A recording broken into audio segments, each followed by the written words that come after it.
Well, here we are. It's Sunday. Where's my paper bag? I still need that after that game.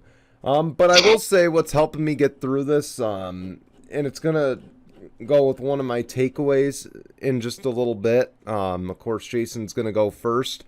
But can I just say a shout out to Resurgence Brewing Company in Buffalo, the Mills Pills.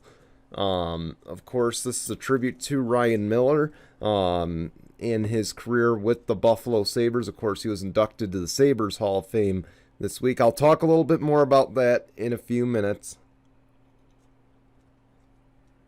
Let me just say, if you live in Western New York, definitely try that. That Mills Pills is good. I haven't tried the 391 IPA yet, but I imagine if this is pretty good, that's going to be just as good. So, I mean, I know you're not much of an IPA guy, so. no, absolutely not. I think it's the worst tasting beer ever. But hey, I had to give a shout out to the local, well, somewhat local brewery. So with Right. that, I already told you guys yesterday morning what's coming up on the show. So Jason, you can take it away from here with your takeaways. Yes, sir. So, Buffalo and Miami. Well, it started off looking like Buffalo was going to onslaught the Miami Dolphins, but something clicked in my mind. Is like, I can't. I don't think the Buffalo Bills can take this team lightly. Well, turnover started kind of leading into points for the Miami Dolphins. This is a very frustrating, anxiety-filled game. But you know what? What playoff game isn't at this point? Um, Buffalo, who were somehow 13.5 point favorites. I don't know how. I don't know why. But fortunately, in this game, yes, they got out with a win. Yeah, the offense produced 4 touchdowns, scored 34 points. Josh Allen had over 350 yards of passing yards, 3 touchdowns, 2 picks, um, 3 turnovers altogether for Josh Allen, 2 picks and a fumble. Of course, the one interception bounced right off of Cole Beasley's chest into the arms of the defender, and then he overthrew John Brown. But I don't know how much of that was his fault when John Brown stopped and then ran again, and then it went right in the hands of Xavier Howard.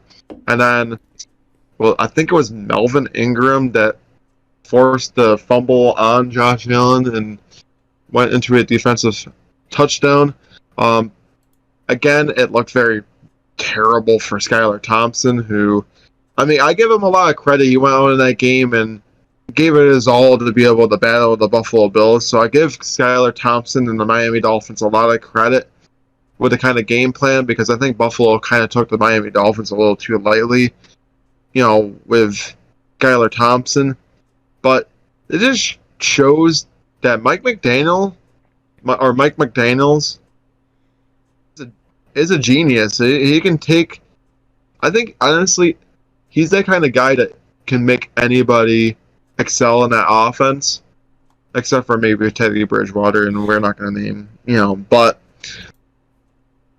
Skylar Thompson, say like if Tua was to somehow medically retire because of all of his injuries, Skylar Thompson might not be a terrible option for the Miami Dolphins. I still think that if that was to happen, which by the way, Tua will be back next year, unless he somehow gets hurt again. But future, we can't tell the future before it happens. But as far as this game goes itself, Buffalo, Miami, I figured it was going to be close. All 3 games have been decided by 3 points. Even though I think that Buffalo should have won all 3, and that's, my opinion. But very good game. I think Miami and Buffalo really know how to beat each other. Of course, a lot of people are going to make Buffalo a lot of crap. Well, if they do that again, they're going to lose. And I agree that they didn't play that well in this game. I think they took a team like the Miami Dolphins a little too lightly. They thought they could probably go in there and, be able to beat up on the rookie, which unfortunately didn't happen, even though I will say this now, that if it wasn't for the drops for Miami, I think that they probably would have left Orchard Park with a win. I feel like there were many chances where the Bills gave it away. I There were agree. many chances they gave it away.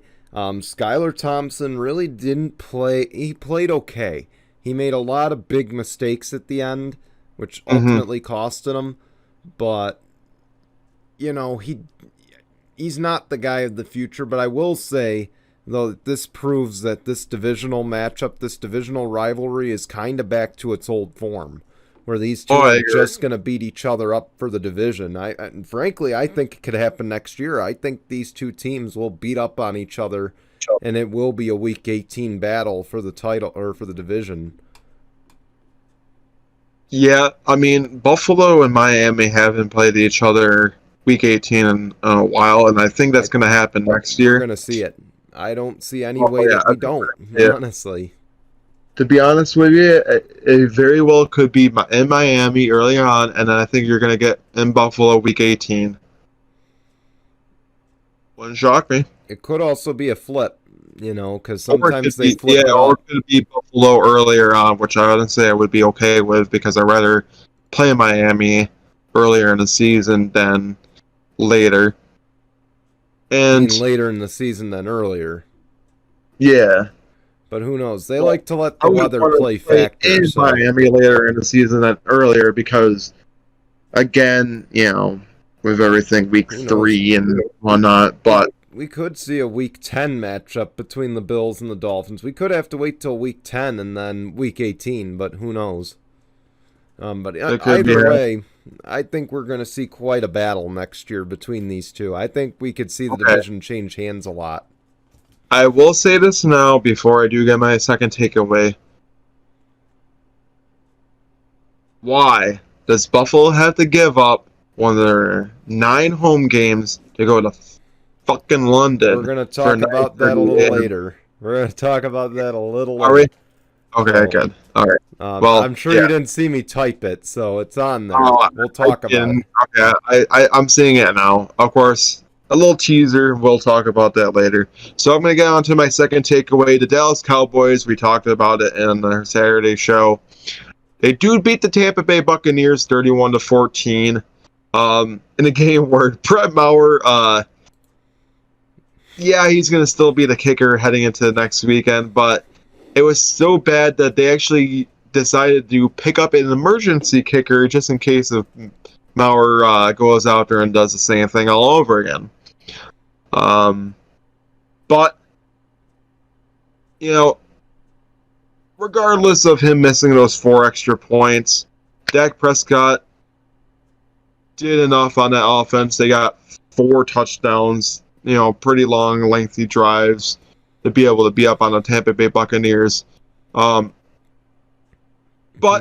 if you saw this game with, Tom Brady, waving off to the crowd and everything like that, I would think, well, we might have seen the end of him in Tampa Bay. But is it truly the last game and the last time we'll see him in general? Or is he going to end up being in another team after this year? At first, I forgot. I didn't think you were going to lead into it with Tampa. So that's why I was shaking my head no. Yes, we've seen the end of him in Tampa, I think. But as far as his career, he's too stubborn to admit that this year was just not a good year for him. I think he's going to continue on another roster. I'm hearing chirpings about the 49ers, so I saw something that he wanted that, Miami is not out of the fold either, which I don't know if that's such a good idea because say if like Tua does come back next year, then you seem to, had no faith in him. If you truly do go after Tom Brady and say he was to join up with another AFC East team, but see if it's almost like you've given up on him. if you go with Tua, or I'm sorry, if you go with Brady with Tua on the bench, or Tua just doesn't come back healthy, or whatever happens, you're getting a 1-year loaner for nothing, and you're entering an AFC that's way too challenging to get to the playoffs to begin with. I'm not saying I'm gonna be fair. I think Brady with Mike McDaniel. I said this division could go to Week 18. I think Brady with Mike McDaniel. That's a winning combo right there. I think it's a combo that could put the Bills down to. I think it could make the difference between the 1 seed and the 5 seed. It could. I think it'll make the big difference. If he was to go to Miami, look at the kind of offense that they have. You got Tyreek Hill, Jalen Waddle. I mean, you have Gesicki that he could honestly make into a star. And you got other weapons on that comeback. Then you also have Mostert. So, well, now you factor in too. Does Gronk come back? He could. Gronk's rumored to come back. He was apparently in discussions with Buffalo before he ultimately did retire. Which, could you imagine? I mean, I'm just saying, I know it didn't happen, but Dawson. Could you imagine if Gronk was in Buffalo right now? The kind of success that, even more success that offense would have with him as tight end, especially with Dawson Knox as his backup. I think that would have spelled disaster. But ultimately, I think that he's going to be gone with Tampa Bay. He could have very well end up with another team. The 49ers would be interesting. Even, let's just say it. Fuck it. Let's just bring it out there. What if he goes to Las Vegas and teams back up with... He wants to win a Super Bowl. He's never going to do that in Vegas. I know he wouldn't, but honestly, the pairing of him and Josh McDaniels there... I'm telling you, him with Kyle Shanahan could be as scary as Matt. And here's the thing. Tom Brady rarely chokes. Okay? Kyle Shanahan with Matt Ryan choked in that Super Bowl. Okay? Just imagine how deadly it could be Tom Brady with Kyle Shanahan. Because Tom Brady will hold him accountable. Oh, and especially with that offense, too. So, he has some options out there. I'm thinking the 3 top teams that would be the Raiders, the Dolphins, and the 49ers if he was to leave Tampa Bay. But ultimately, I think that this is going to be the end. I think he's going to just ultimately end up retiring after the Super Bowl. So, we'll see. I'm going to get on to my third and last takeaway. This one was an interesting article that I found. I think it was from CBS Sports. Apparently, Joe Namath has stated that if Aaron Rodgers, which I think he's going to leave Green Bay, was to go to the New York Jets, that he would allow him to unretire number 12 to be able to wear it if he was to end up with the Jets this offseason. It's all chirping right now. He's not leaving Green Bay. All I know is I don't see him going to the AFC. 1. 2. Is Joe Namath high? I mean, he very well could be. Joe Namath is probably on some loopy old man medication, okay? He probably is. Because where is he getting that he thinks that Aaron Rodgers is going to end up in New Jersey with the Jets? Yeah, he's going to go to the Jets for 1 year, and then he's going to retire and go to the Vikings for the next 2. Makes sense, right? First off, and then 10 years from now... He doesn't even have Mike LaFleur. No. So it's not like he's going to have Matt's brother, to be calling the offense for him. I think that already takes a big risk. It's a young team. I just don't see him going there. I just don't know if a team like that could even afford him with such a young team. He's already got a young team in Green Bay, and look what he did that year. He missed playoffs. Now he goes to New York and has an even younger team. You really think that he's going to have any kind of success? Hell no. See, it's gonna be like So,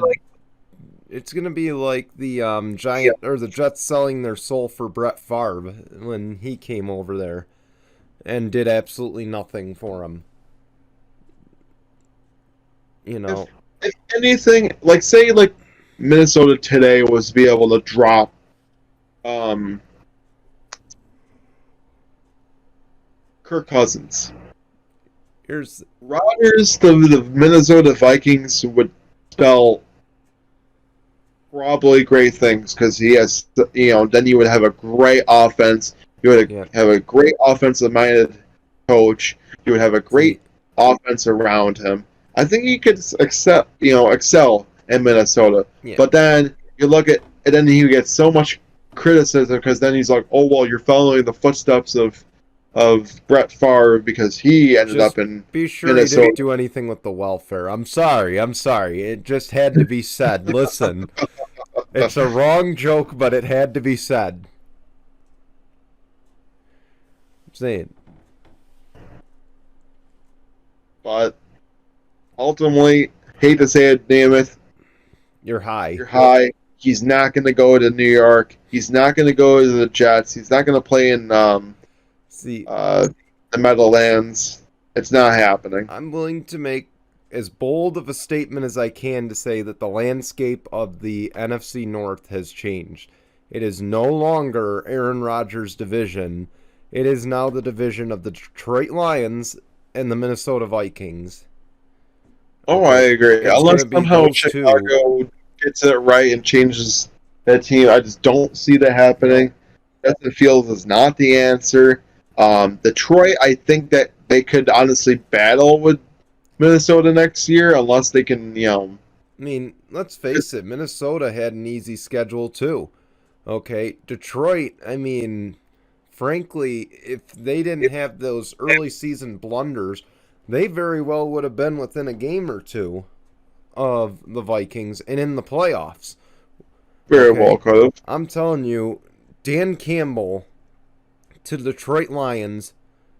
I'm going to make another bold statement here. Dan Campbell to the Detroit Lions is almost as good as Sean McDermott has been to the Buffalo Bills in terms of changing that culture. Okay. It's showing little progress. They may not be exactly where they should be right now, but they're getting there. They're building towards something bigger. I just think that if they somehow don't meet the expectation of making playoffs next year, you might just have to say goodbye to Dan Campbell.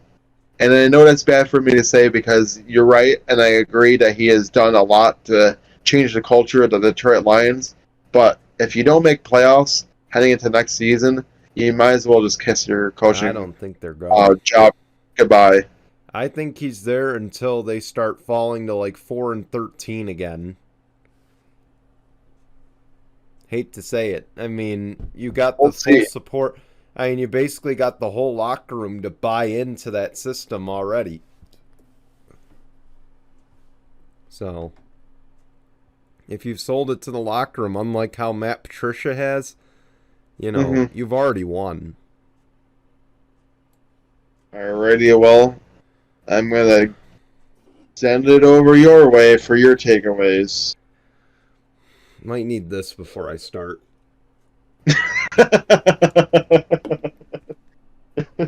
I'm not a chugger, but hey.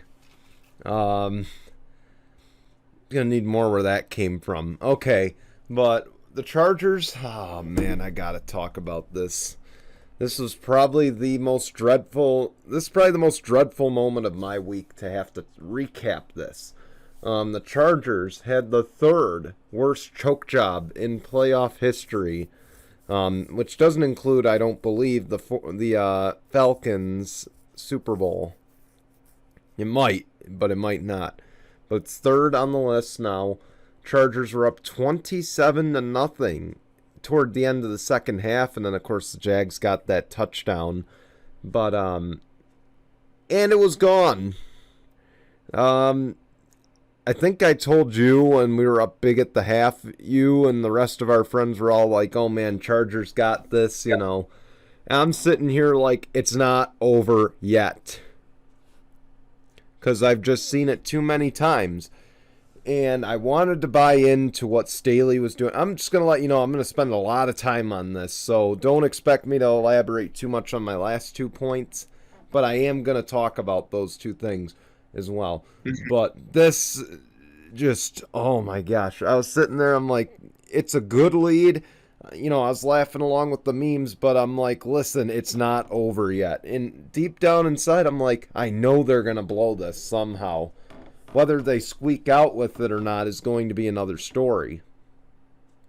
Next thing we know, Trevor Lawrence turned into T-Law and tore it up. I mean, first half Trevor Lawrence looked like Nate Peterman. Second half Trevor Lawrence looked like a guy who should be on the same pedestal as Patrick Mahomes, Josh Allen, and Joe Burrow. He looked like that guy.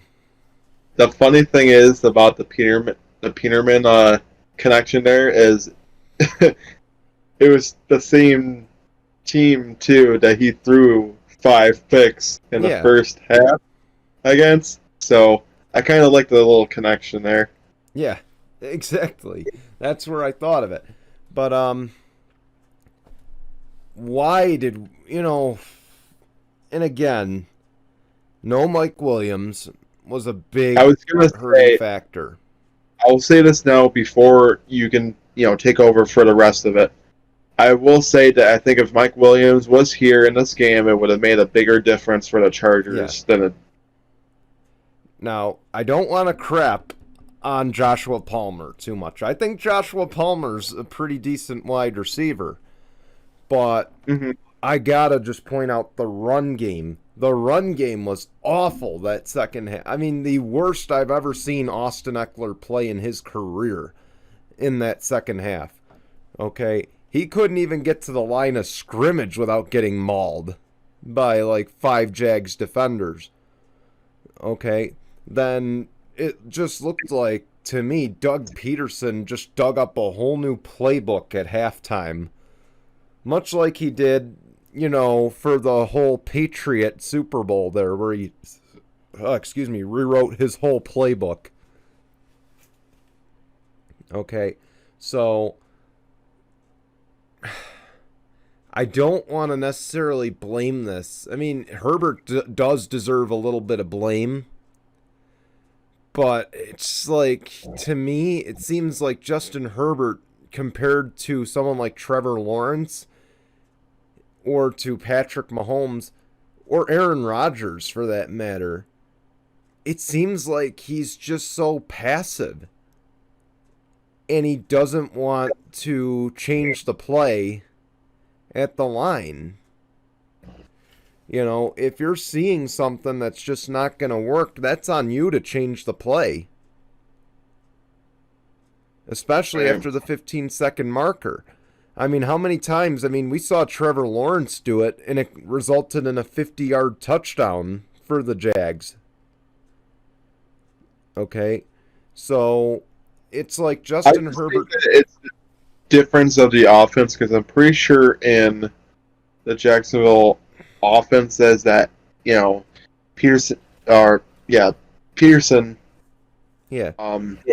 allows Trevor Lawrence, if he wants to, that he can change the plays at the line of scrimmage. I just don't know if Staley's offense allows for Justin Herbert to do the same thing.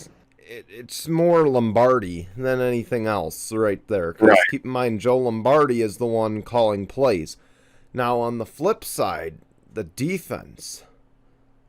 I mean, let's be fair. I'm not going to blame the refs for this.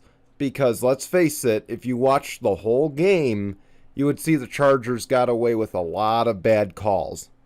Okay, they got away with a lot.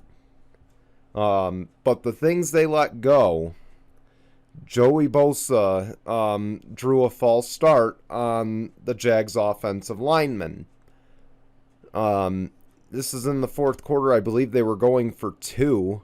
Or no, wait. It was on the play where they got the touchdown, and they were going to go for 2 to, I believe, take a 1-point lead, if I'm not mistaken. So then Joey Bosa is screaming after the play at the referee because not only did he draw a false start, arguably a false start, but the referee missed the makeup call, which was a holding. Okay. I mean, you don't get more blatantly obvious than hugging the guy as he's trying to get around you. It doesn't get more obvious than that.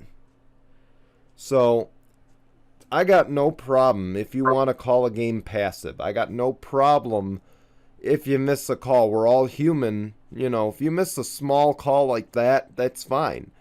But the holding was the easiest makeup call in the world. That's when you look for something to make it up with. And the holding was the way to do it. And they missed it. But again, that's not what cost us the game. What cost us the game is Brandon Staley should not be calling defensive plays as the head coach. This is where you need to delegate that responsibility, because clearly he's not Sean McDermott, okay? Sean McDermott can do that because, you know, he's got a good enough offensive coach that he doesn't need to worry about the offensive side. Mm-hmm. Okay? So, well, I mean, he kind of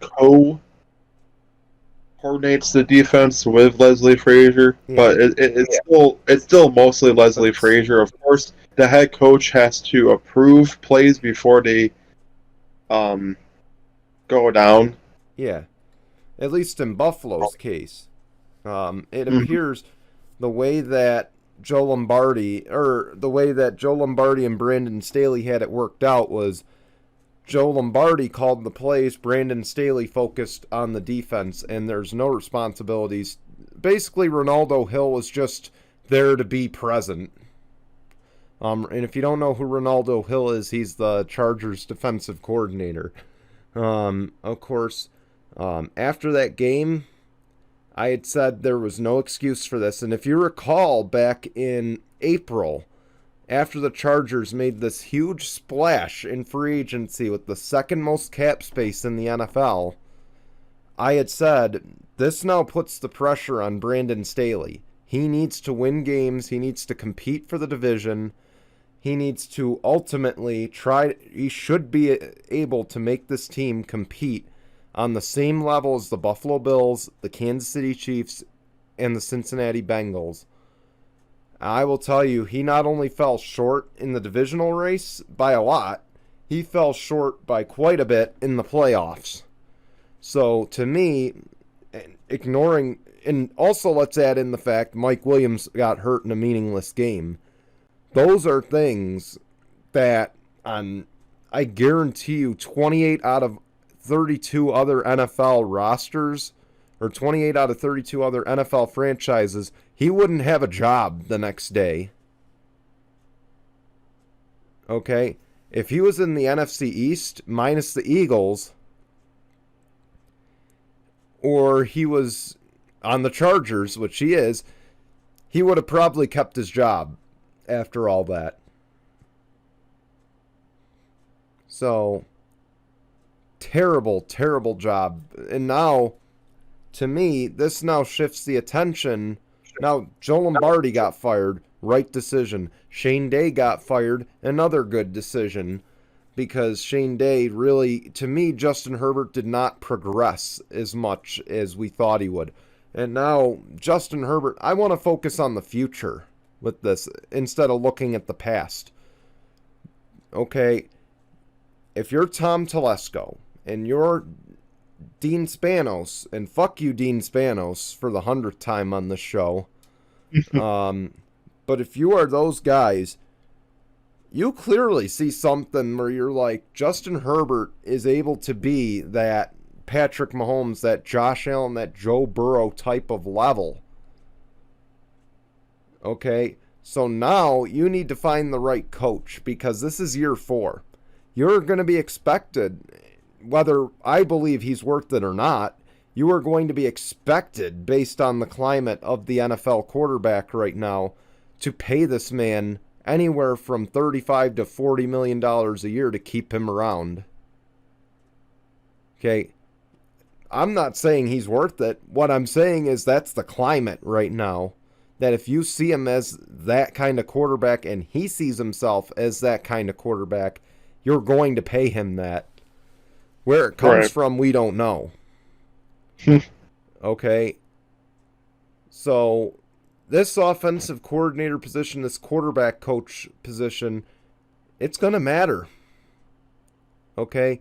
And even more so, I think because Tom Telesco stood by his coach, now, if this ship sinks next year again, they all go down. Not just Staley, Telesco too.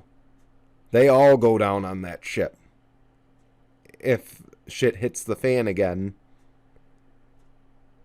Okay, there's just no way of avoiding it now, because you put together a roster to play games with the Kansas City Chiefs and the Buffalo Bills, and you didn't even get close to them. No excuse. And if you see something, and here's the thing, I want Greg Roman now. Okay? I was debating on what guy I want as the offensive coordinator. My choices right now, the Cincinnati quarterback coach, and also Greg Roman, because keep in mind, Greg Roman was just fired from the Baltimore Ravens. Personally, I'm somebody that can speak upon Greg Roman because he used to be a Buffalo offensive coordinator. The only problem with Greg Roman is, yeah, he can do very well for a program and be able to, get you into playoffs. But the problem is with his offense is it's a very run-heavy offense, which I don't know if you want that for the Chargers, especially with the kind of offensive weapons that they have.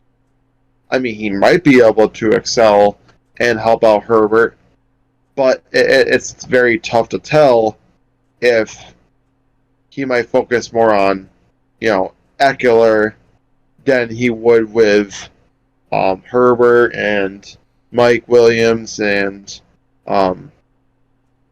Keenan Allen. So No. I just don't know if he would be the right kind of guy for the Chargers. I mean, there's only one way to find out is bring him in and see. But I just don't know if he's that guy that would be able to excel Herbert into the next level.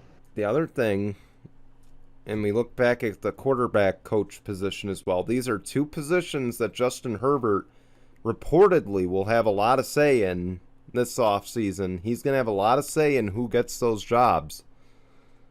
Pep Hamilton's available, once again. And for those who don't know, Pep Hamilton was the quarterback coach during the 2020 season, and of course was offered an offensive coordinator job the next season. And keep in mind, Pep Hamilton, the QB coach under Anthony Lynn. So, again, but I will tell you though, this coaching staff that we had this year made me wish one of two things. It made me wish that Sean Payton was the head coach right now. Or number two, that I could go back in a time machine and stop the team from firing Anthony Lynn, let him stay one more year, shit the bed, and then go after Doug Peterson. Okay? I'm telling you, those are the two things that this team makes me wish we could do. But I think it's time to move on. I think I've made my peace with it. Still a Charger fan through and through. And that's all I can say. So I showed you my beer earlier, Resurgence Mills Pills. I also got 391 IPA. I'm not drinking that tonight though, because I got a long day tomorrow. At least when we're recording, because we're recording Friday night. But the Buffalo Sabres had Ryan Miller night on Thursday night. They retired his jersey. of course, Ryan Miller, 391 wins, hence why it's called 391 IPA. But of course, easily the second best goalie, if not the best goalie in Buffalo Sabres history. Can I just say I grew up watching him, and I'm going to look up the rest of the numbers, but, frankly, this should have been done sooner. But Ryan Miller, 42 years old. Of course, he was traded from the Buffalo Sabres years ago. 2013-2014 season, he was dealt to the St. Louis Blues. Then he played for the Vancouver Canucks for a couple of years before finishing his career out in Anaheim in the 2020-2021 season. 391 wins. Of course, his save percentage, 91%.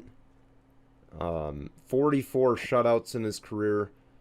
In almost 800, he almost hit 800 games played. He was so close. He just needed 4 more. But nonetheless, Ryan Miller, congrats on a great career. Thanks for spending most of it in Buffalo. And being such an impact on the community. And I'm glad to be drinking your beer while you guys are watching it this morning. Don't the Germans wake up and drink beer? Am I wrong on that? I don't know. Someone's got to fact check me in the comments. But anyway, I digress from this to my third point, and can I just say, even though I know this is a good trade, in terms, because we do have Carlos Correa back, but the Twins have traded the batting champ Luis Arias. Of course, Arias, the guy who stopped Aaron Judge from getting that triple crown. He is now going to the Miami Marlins for Garcia, the pitcher, and 2 prospects. And man, there go the Twins again. Playing cheap. They make it so difficult for me to love this franchise. How do you trade the batting? This is why I hate the landscape of baseball. You just traded away the batting champ. Okay? I would have been fine trading, for the most part, anybody else. But, like I said, maybe we play Arias at DH. It shows how much I pay attention to baseball, but just frustrating as a Twins fan to see a guy like Arias walk away. So, best of luck to him with the Marlins. I know they're starting to get better. Hopefully Garcia turns out to be a good pitcher, like some of my baseball friends seem to think he's going to be. Because if not, I will be keeping receipts. Great. You can have a receipt for this, but there's just no returns. Okay, there's no returns, there's no refunds for this one. We do have to go to an anchor break. So, coming up on the second half of the show, we're going to talk some more NFL news. We'll also talk our Tinkle on this. So, stay tuned. We'll be back in a moment.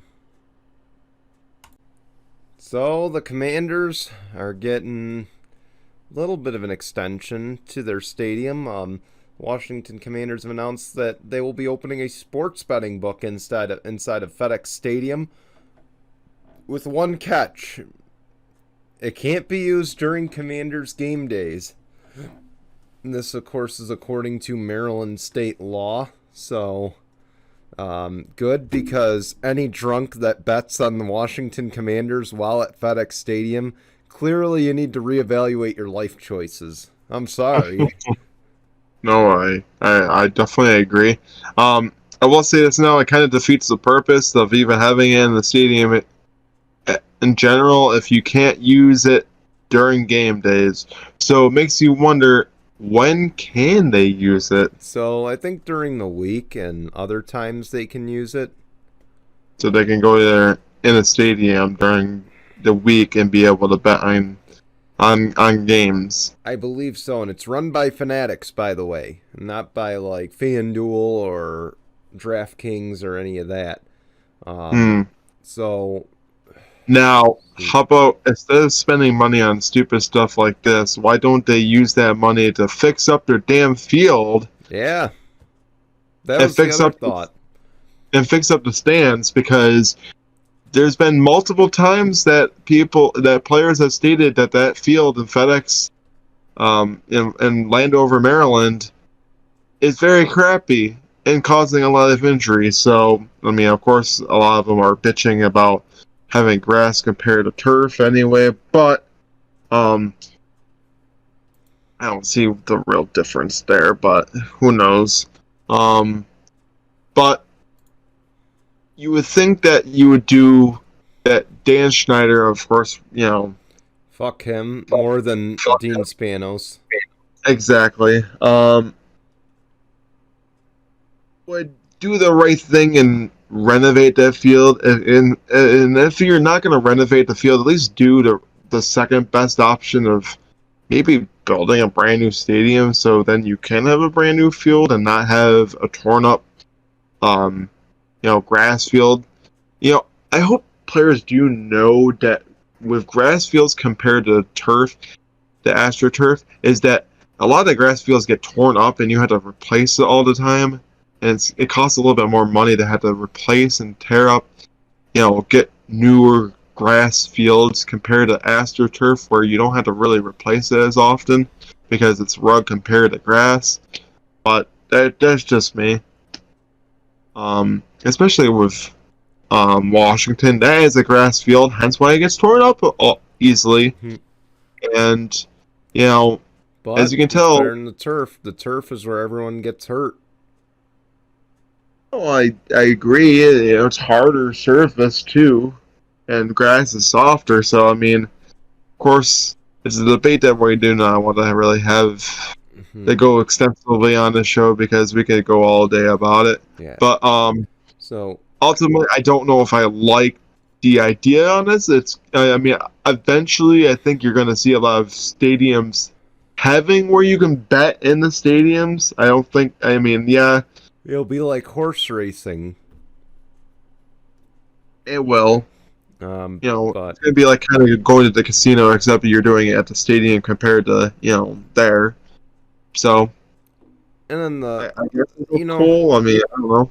This ranks. I will say this ranks right up there with the Atlanta Falcons putting a Chick-fil-A in their stadium. Yeah, it ranks right up there. Hey, at least they can use it for Thursday and Monday games. They just can't use it for Sunday. How many of those do you get a year to make Not it very actually often, worth it? With them being so crappy, the only time they'll be able to actually use the Chick-fil-A is probably once, because every team at least gets to have one primetime game. So. Yeah. So. We got to talk about the Colts vacancy, because it's just getting flat. It's turning into a flat-out shit show. So, of course, Jeff Saturday up till this week was not even considered, not even interviewed for the Colts vacancy, and now details have emerged that Jeff Saturday is now the favorite to land the head coaching position with the Colts. Of course, Jeff Saturday has come out and said that he does not want to call offensive or defensive plays. He wants no part in any of those. Basically, he just wants head coach in name only, and to hire 2 coordinators to run his team. Sort of like a Jim Harbaugh. Think about a John Harbaugh or a Bill Belichick style coaching staff, where he's just kind of the GM. He's kind of just there. Yeah. I mean, first off, not the best idea. He only had one win in his coaching tender in his first year with the Colts. As an interim, I don't like this idea. I don't think they should go with Jeff Saturday, especially since the other two options are a lot better. Rich Bisaccia. Rich Bisaccia should have been the guy for the Raiders.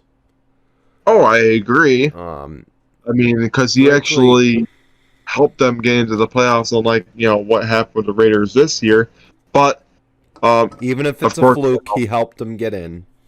Yeah, I was just gonna say. I mean, he would probably be one of the better options, but ultimately, if the Bengals do beat the Bills and keep on going on and heading into the Super Bowl, I would think that if the Colts do ultimately go with the Bengals, they have to wait a little bit, to get him. He might be the best option because in 2 years with the Bengals, I would think probably a little bit longer, but at least in the 2 previous seasons there with Cincinnati, he would probably be the best option, and I think he might be on a lot of teams' radars. But if you're gonna, the best option might be Rich Bisaccia, maybe even Callahan. Probably. Jeff Saturday, absolutely not. I think he would be the worst option. But it wouldn't shock me if Jim Irsay does make him the full-on head coach because of, them being buddies and everything like that. So it just seems like a very Jim Irsay move to go with Jeff Saturday as the head coach, even after the debacle that they had this past season. This is where I say fuck you, Jim Irsay, because let's face it, he's now become my third least favorite owner in the NFL. Behind, of course, Dan Snyder should be number 1 on everybody's list. Number 2 should be Dean Spanos because he's a sexist pig. And then now there's Jim Irsay, who's just the fucking dumbass who doesn't know coaching material, who doesn't know that there are people out that were on his staff that have more coaching ability in one finger than Jeff Saturday has in his whole body. Right. Okay. Ultimately, I think another person that could be on that list is probably the Raiders owner too, but who knows? Nah, he's just an idiot. See, Jim Irsay's just a punk, plain and simple. Got nothing more to say about it. Rich Bisaccia should be a guy that's considered. Callahan, I'm shocked he's not really high on the radar, because he should be one of those guys that, is kind of like Eric Bieniemy has been for the last few years, the guy who should be raking in interviews right now, and should be the favorite to land a lot of jobs. It's kind of weird because it seems like Bieniemy has really fallen off the wagon as a head coach in Canada, and I don't understand why. I mean, I think we've learned he's not calling plays. That's probably why. It's Andy Reid that's calling plays, and the few plays that Eric Bieniemy has called, it's clear it has not worked out in their favor. So I think people are starting to discover, he might just be a Matt Nagy, where he's just not a talented play caller, not really a guy who can build a good offense. It makes you wonder why he's even on the team to begin with. Keep the quarterback happy. That's about the best thing I can say. Okay, I mean. But, yeah, I don't get it. I mean, frankly, I'd rather have Eric Bieniemy than Jeff Saturday. Anyone but Jeff Saturday at this point. The fact he went 1-6 should honestly have been the giveaway that he is not a guy who should be even in the consideration. So the other big news, of course, we have figured out what 3 teams will host international games next season.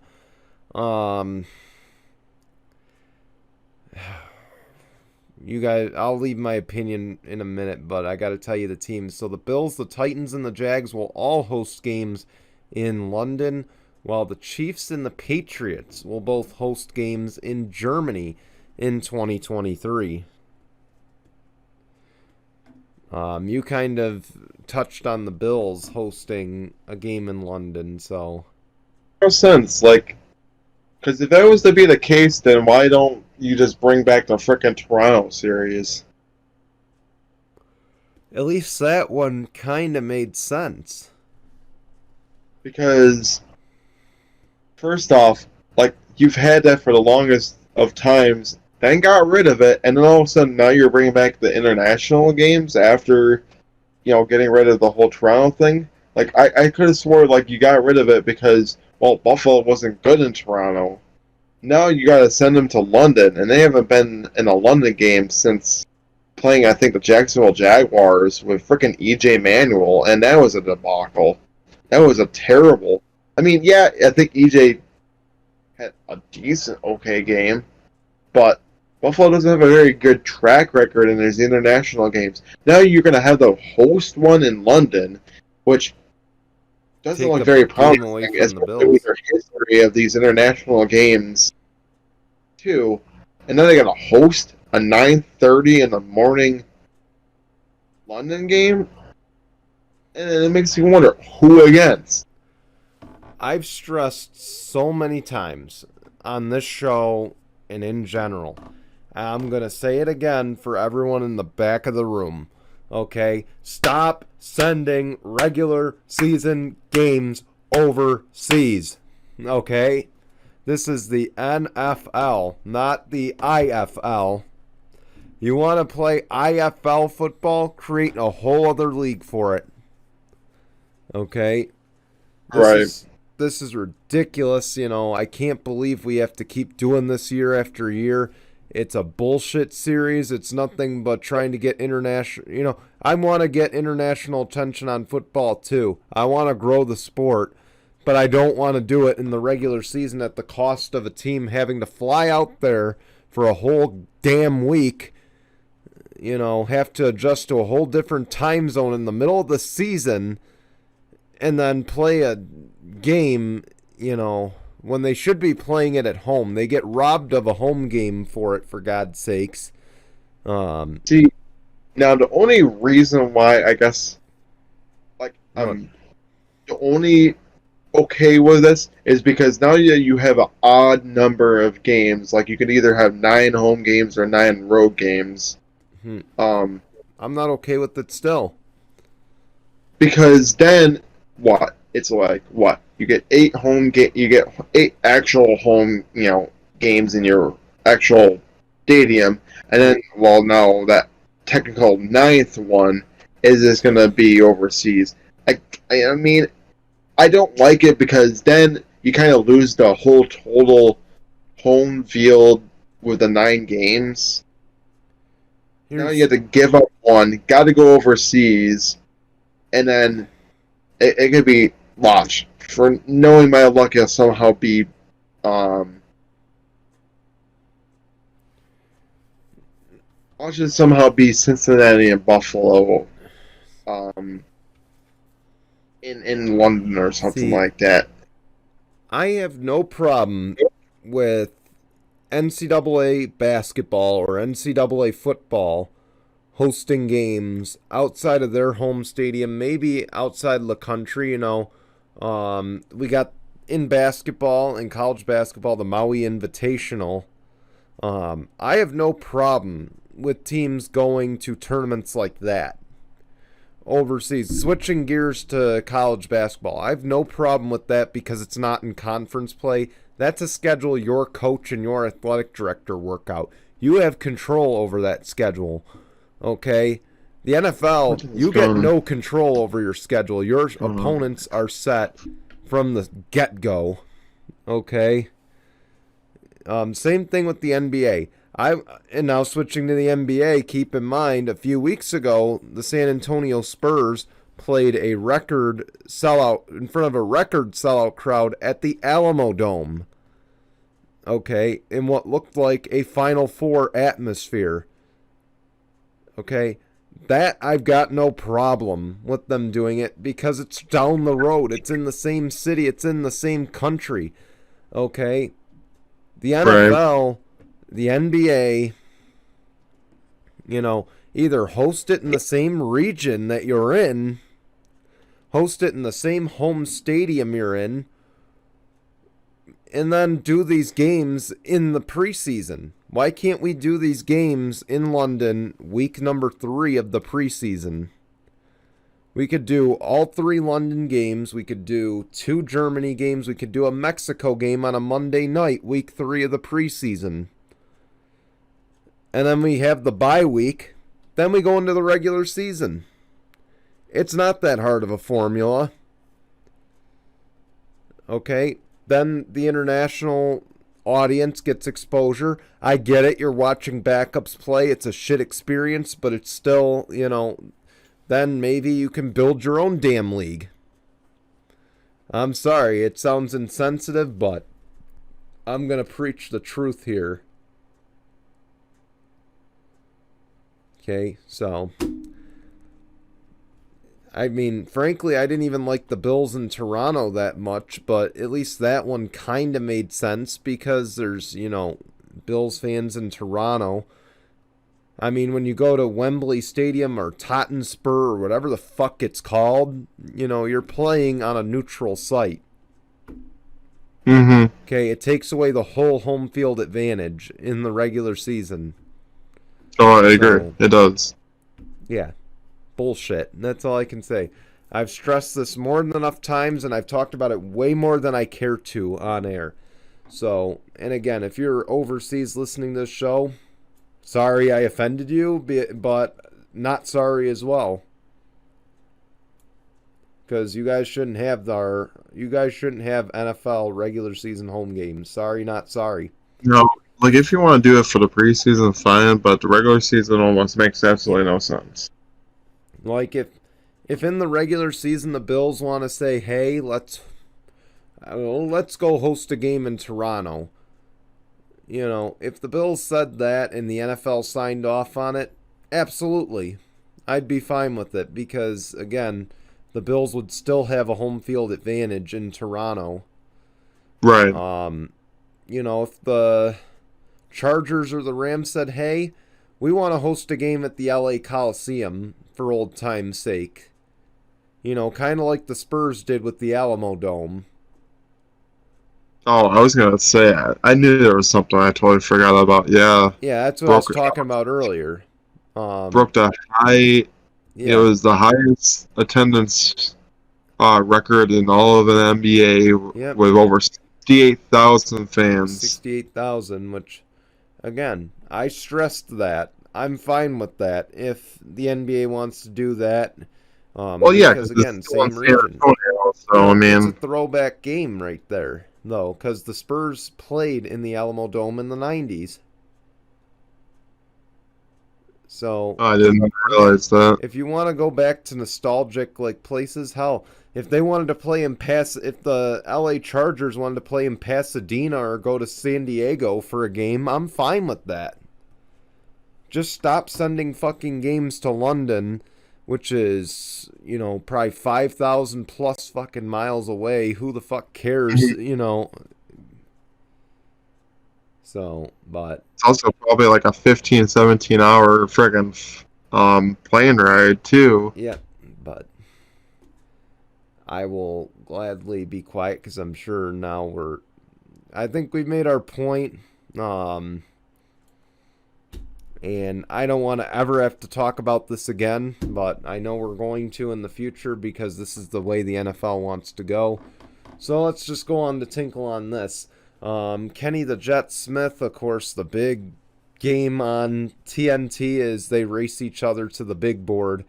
Well, of course, Kevin Frazier, he was filling in for Ernie Johnson. And if you don't know who Kevin Frazier is, he's the host of Entertainment Tonight. Does a few other sports shows, former Sports Center anchor. But Kenny the Jet Smith, of course, was ready to go to the board. Kevin Frazier knew what was coming. Apparently, he did his studying before filling in for Ernie. And he's like, I know what's going to happen. He's like, I'm not letting you beat me to the board. And they start talking about Kevin Frazier's shoes. Meanwhile, Kenny the Jet Smith jumps up from the chair, only for Chuck to come out of nowhere and beat him to the board. Now, the fact that you just let Charles Barkley, who could probably break you in half like a twig, beat you to the board. Man, like... Yeah, it doesn't look very good. Yeah.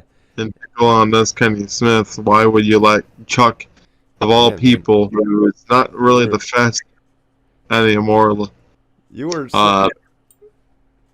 were so worried about the fill-in beating you to the board that you forgot about Chuck. The guy that's literally been there since basically the beginning. Oh, man. Just unbelievable. That's all I can say. But that's all we got for today. So what's coming up on No Final Bell? Had somebody coming back, baby. Adam Cole is officially back. He was out of action for over 6 months because of head injuries. We didn't know if he was going to come back. He had a very bad, very serious, concussions with head trauma, shoulder injury. But he's back, fully healthy, officially back.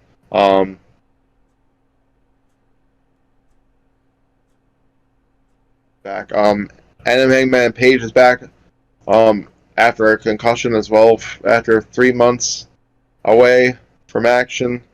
And, well, we also have some more matches going along. Brian Danielson has to win every single match heading into February 5th if he wants to get the AEW World Title match with MJF in a 16-man Iron Man match, which hasn't happened since, the late 90s, to my knowledge.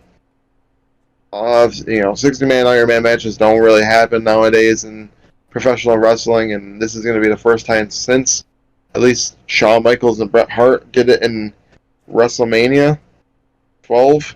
So, looking forward to that, with him getting victories. And ultimately, I do like the new look of Dynamite, the stage design. You get it by the Tony Khan open up his wallet, and I know damn well he has a hell of a lot of money to be able to afford it. So honestly, I'm grateful to see the changes of the Dynamite. I think it's great for 2023. I think it's going to be a great year of wrestling. Ultimately, too, with No Final Bell, with everything with WWE, Stephanie McMahon stepping down, Vince McMahon trying to force his way back into being the chairman of the board. WWE is also trying to sell the company because if you know anything about WWE, it's not really owned by anything. The only reason why Vince is the chairman is because he has the most stock and the most investments into WWE, hence why he's the chairman. But he's looking to sell the company to Disney or I think NBC and a few others. So it'll be interesting to see what happens, but it is not a very great image of WWE with Vince being back. It might end up being where a lot of wrestlers might not go back to might not go to WWE because of Vince trying to force his way back into the thing. Triple H is still going to be the head of creative, but it just doesn't look very good. And that's why I just don't follow WWE, because it's just the same old bullshit, but different people.